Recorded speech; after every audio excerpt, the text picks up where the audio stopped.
This is Mina Barsoom with cdocs.com, and welcome to the tip of the day. Today I'd like to talk about a very common issue that a lot of users have, and it comes to minimal thickness and material selection.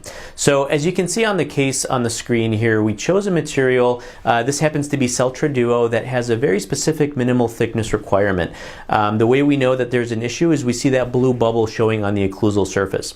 So what tends to happen is we choose a material, let's say in this case Celtra Duo, the minimal thickness of that material from the manufacturer is 1.5 millimeters, and you can see on the screen we're at 1.06.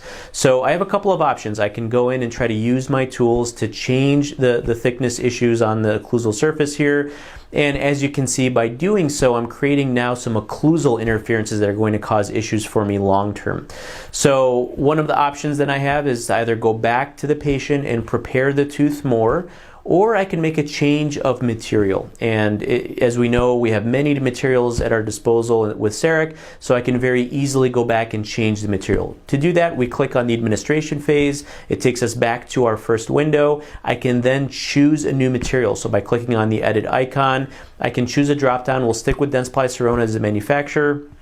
And in this case, we're going to choose CEREC Zirconia Milling. CEREC Zirconia gives me a little bit more freedom when it comes to material thickness. I can go down to 0.8 or 1 millimeters in thickness. Once I click OK, I can go back to the edit restoration and see my design. It didn't change the design I had before, but I can then go through with a recalculation to get a new proposal. Again, I want to maintain that initial really nice occlusal anatomy, nice tertiary anatomy in the design. And you can see here right off the bat, I don't have any minimal thickness issues showing through.